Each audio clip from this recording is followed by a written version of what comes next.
तुम्ही सत्तेत आता पुन्हा यांना बसवलं तर येणाऱ्या 5 वर्ष तुमच्यावर लक्ष देईल याची आजही गॅरंटी नाही आहे। हे तुम्हाला फक्त भीक देऊ शकतात, 2,000ची भीक देऊ शकतात, एकरी 2,000 दिले, हेक्टरी 5,000 हे भीक देऊ शकतात।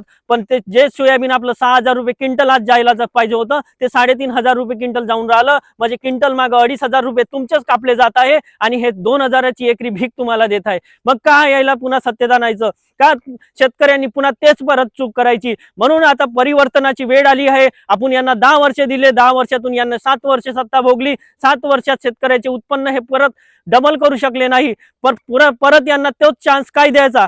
तर आता चान्स यांना द्यायचा नाही, आपल्याला परिवर्तन करायचं आहे। यांना सत्तेचा जो चढलेला माज आहे तो सत्तेचा माज आपल्याला उतरवायचा आहे आणि लोकशाहीला परत जिवंत करायचं आहे। हे समजून राहिले आम्ही आहोत तर कोणीच नाही, कारण सत्तेच्या लालच्यापोटी सत्तेसाठी हे दुसऱ्यांचे पक्ष बोडून सत्ता स्थापन करत आहे। ज्या विचारांना आपण डावलून, ज्या विचारांच्या विरुद्ध आपण मतदान केलं होतं त्या विचारांना सोबत घेऊन हे बसत आहे, मांडीला मांडी लावून बसत आहे, त्या चोरांना हे सोबत घेऊन बसत आहे आणि ह्या शेतकऱ्यांवर अन्याय करत आहे, म्हणजे शेतकऱ्यांच्या मतांची हे अवहेलना करत आहे, आपण केलेल्या मतदानाची अवहेलना करत आहे। जेव्हा तुम्ही विचारावर ठाम नाही तर आता आम्ही परिवर्तन करणार आणि येणाऱ्या 20 तारखेला तुम्हाला परिवर्तनाची लाट दिसणार। आणि माझ्या सर्व शेतकरी बांधवांना विनंती आहे की तुमच्या शेतमालाला योग्य भाव मिळण्याकरता, तुमच्या कष्टांना योग्य मोल मिळण्याकरता या 20 तारखेला परिवर्तनाची लाट येऊ द्या।